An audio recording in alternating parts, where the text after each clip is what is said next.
It's Friday. That means it's time for Friday Fun. We do a variety of things here in the 5:30 Friday segment that are fun. I'm going to tell you a story that has been told once on the air about 15 years ago. And I've asked you about this. You don't remember this. I do not. Danny certainly does. I told this story to a couple of friends the other day, and I had forgotten how absolutely insane it all is. And it involves illegal gambling, me getting arrested, and a gun pointed at my back. Okay, let's go. I'm in the game, yo. So the year was 1990, and yes, I was in the game. And so I would have been 20 years old, and I was in college, and I didn't have a fake ID. I think I got taken up at a bar or something like that. And so me and a friend of mine over in Fort Worth decided that we would drive around looking. This is like Tuesday at noon. And we would just drive around looking for hole-in-the-wall bars that we could go into and drink where they didn't card us. And then that would turn into making friends with the bartender and getting our other friends to show up at the bar. All right? And it's a, half-baked plan, obviously, a couple of 20-year-olds. So we're driving through Fort Worth. We end up in an area that now is Magnolia, which is down in the hospital district, right by downtown, on the south side of downtown. And there wasn't much down there back in 1990, hardly anything. But there was a bar that we had never seen before. And we were driving around areas we had no idea where we were. Okay. And we just saw this bar that said Magnolia Bar, open, Tuesday at noon. Open the door, jukebox, bartender sitting there looking at us. No one's there. We walk in with great confidence. We belly up to the bar. What can I do for you, boys? Budweiser? Yeah, okay. How about you? Budweiser. All right, cool. How old are you boys? We're 21. We're seniors over at TCU. Oh, that's great. Love TCU. Big fan. So this bartender is probably about early 30s at the time, maybe mid-30s. And we're in. He's probably happy to have a customer. I know. And so he's like, we didn't even say this to him. He said this to us. Why don't you boys bring some friends over at night? And we're like, we'll see. Meanwhile, we are like high-fiving under the table like, oh, my God. And so that night, we didn't want to overdo things. And so we told our immediate friends, like, you need to come with us. We can get in this bar, and they don't card you, and you can drink. And so we brought about 10 people. You didn't want to overdo it, so you brought 10? Yeah, we brought 10. We'll just use this little bus to bring everybody over. So 10 of us go in there, and there's the bartender, who turned out to be the owner of the bar, guy named Jerry. And Jerry's like, oh, I didn't think y'all were going to show up. And we're like, hell yeah, we're showing up, man. And we hang out and just have a blast. And, he's cutting us sweet deals on beers and everything. And he's like, do y'all know any girls? Asking us. And we're like, we could probably scrounge up a few. That might be a red flag. So we go back to sorority row basically over there, and we just passed said one, hey, if you're under 21 and you're looking for a place to go, this place will serve you. Within a week, that place went from one jukebox, no one in the bar playing There's a Tear in My Beer, to Mitchapalooza. Dude, that's the best way to describe it. Every single night. And no one asked the question. Mitchapalooza. It was balls to the wall. And Snoop's up there with his green hat. Snoop-a-loop. And we are the kings of the 19 and 20-year-olds who were in college, who were underage. It was us that discovered this place. And so, yeah, we're like the Godfather. Well, Jerry knows that we're the Godfather. We are drinking for free. We never pay for anything. We walk in there, and he's like, what do you want, boys? And he is making fat stacks of cash night after night after night. Perfectly legally. Oh, yeah. And so this goes on for months. All right, so this probably, let's say this was in September of 1990. Mm-hmm. In December, it is still cooking. Things are kicking ass. I'm waiting tables at the time, too. Not one time did he ever ask for an ID from anyone? Not one time. Jerry knew. So I was working waiting tables at J. Pepe's Mexican food restaurant in Arlington. I would drive to Arlington, work a shift, drive back, and I would always drive straight back to the bar, where I drank for free and where everyone that I knew was and all the hot girls and everything. And so I go back there one day, and by this time he had hired a bunch of us to be bartenders because why not, right? You're the ones that are creating all this business. Do you want jobs? I need help because this place is packed every night. And, and I think that he had some of us work the door, work in air quotes. And so we go back into his office one night, and I go back there, and one of my friends who was bartending was back there behind a table dealing blackjack, and to Jerry and a couple of his friends. And we're like, well, this is weird. He's like, y'all want to play blackjack? And I'm like, no, I don't think so. But I'm going to go back out here and have some beers. So every night he would bring more and more of his buddies in there, and they'd be playing blackjack, and my friend would be the dealer. And he would cut my buddy, he would pay him a lot of money to deal blackjack. So, anyway, this goes on for a couple of weeks. And then I go work a shift at J. Pepe's. I come back and to the bar, and I walk in there. And when I walked in there, I could not believe what I saw. He had set up 4 tables in the bar that were dealing blackjack. Man, damn. This Jerry sounds awesome. Everyone in there is underage. If Jerry wasn't in the game, he is now. And he's playing he's got set up blackjack tables. In 1990. In 1990. Right. This goes on for 2 weeks.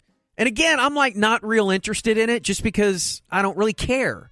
I don't want to waste my money on blackjack. I just want to hang out and have some beers and hang out with my friends. Now, if he puts slots in, we can talk. I'm all in, yeah. A whole sports book. So you doing NFL, Jerry?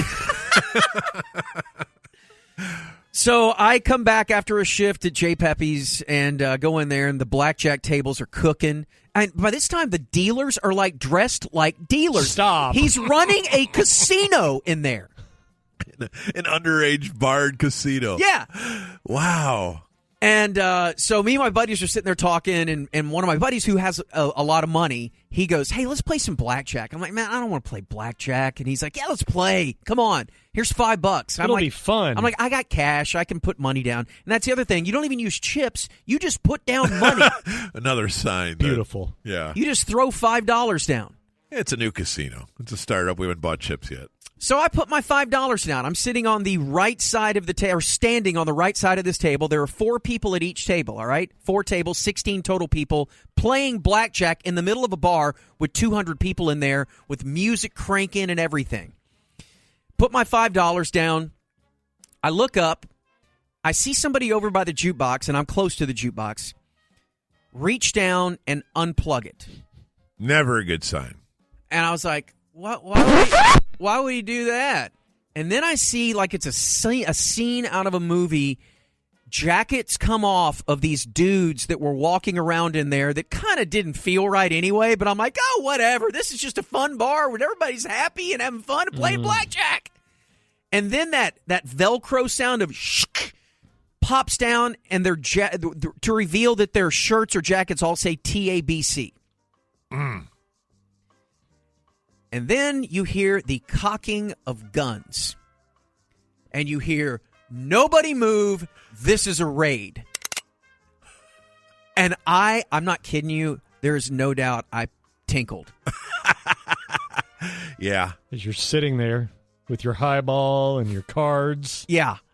And they say, everybody out of here except people at the tables. And you'd been sitting there for 4 minutes. I didn't even get a hand dealt to me. Okay. Did you try to explain that to them? So as everybody is leaving the bar, and there is a TABC agent, and there was another branch of the local Fort Worth police there. I think it was just Fort Worth cops that were there as well, assisting. They're surrounding the tables, and I don't look behind me, but as people are leaving the bar, I'm start kind of backing up, thinking that I can just exit out with the crowd. You know, herd mentality. They won't see me. And I feel the press of a gun to my back, and I hear, "Don't you effing move." Whoa. I'm like, oh my God, I am dead. They arrest us all for illegal gambling. So they take 16 of us down to the pokey. And so 4 per table. Yeah, that adds up. Yeah. They take us all down. And like stir crazy now? Right. Well, they didn't put us in jail. We basically got fingerprinted, and they let us all go. But you got processed. Yeah, I never really understood. You're in the system, dude. Did you have to make your call? Luckily, I didn't have to make a call. Did you beat anybody up?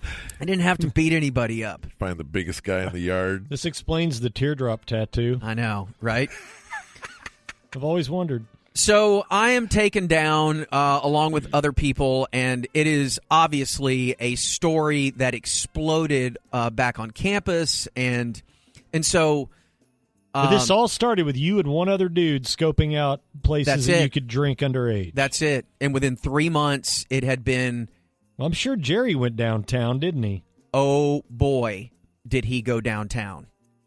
Yeah. So. The long and short of it, Jerry, it didn't end well for him at all. He ends up going away for a while. Did he blame you kids? He blamed us meddling kids, of course. He doesn't totally seem like he understood the rules of running a place like that. I know. I felt really bad even for a 20-year-old with, not very much of a conscience. I felt awful that we put him in this position. But, I mean, he could have just denied us beer, and we would have left, and denied everybody else beer that night and then the next night, and not put up blackjack tables. Right. I mean, there were several instances where he made some bad moves.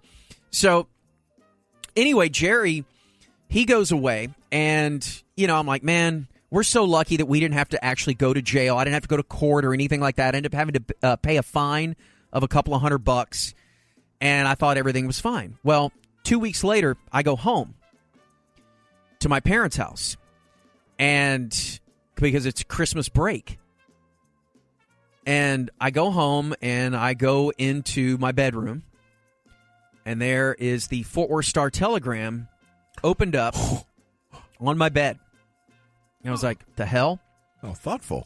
And there is a highlighted article that says, local bar involved in illegal gambling ring. And the story goes on to say that the Magnolia Bar on blah, blah, blah was turned upside down after an illegal blackjack ring was discovered inside. They executed a sting. And 16 people were arrested in the sting. One, Corbett Davidson, 19, of Fort Worth. And then the rest of us, ornery kids. So my mother had that laid out, and then a Post-it note next to it that just said, "What's next, Corby?" And that's where that's from. Yes, that is where that is from. What was next? Because wasn't there like a whole string of arrests after that? Yeah, then we started robbing 7-Elevens and stuff. You want to know what's next, Mom? I'll freaking show you. Better stay tuned. Yeah, all because of just, oh my, hey, Omar. All because we just wanted a place where we could get beer and not be carded. That was come on. If you'd have just kept that between you and your buddy, you'd probably be drinking there to this day. And Jerry wouldn't have gone to prison. And, Jerry ends up getting out of prison, and within a couple of years after that, so I was about 27 when I heard this story, he never left the game, and he was literally executed. I'm not joking. Was killed in a executioner-style way. He owed people money. Yes. Yeah. Damn. Oh, man. Yeah. So what is the Magnolia Bar now? I have no idea. I don't even know if I can find it. Really? I don't. I mean, I'm sure someone out there knows exactly what I'm talking about. I wonder if you can and exactly where it is. Find that article in the StarTel archives. So my buddies told me that when I told them this story, they went searching for it, and they couldn't find it. And I'm dying to find that thing. It's got to be out there. Somebody will turn like it Bud up. Kennedy. Bud Kennedy is a big P1, and Bud's he works for the Star-Telegram. Yeah, Bud can find that, and he's probably Stephen listening. Stevenson, he's another one over there at the Star. They know. They've got to have archives like that. But if they just ran your name, they would find several 68s at Colonial. Some microfiche. And then this story. Yeah. Unbelievable youth golfer and gambler. Sky's the limit. Next Ben Hogan. Never played one hand. Right. That was the worst part about it. I didn't even play a hand. I could have won $5. That's awesome. All right. Well, there's your Friday That's fun. who you're working with, Bob. Hey, that's great. A real life criminal. I've never worked with one. You're welcome.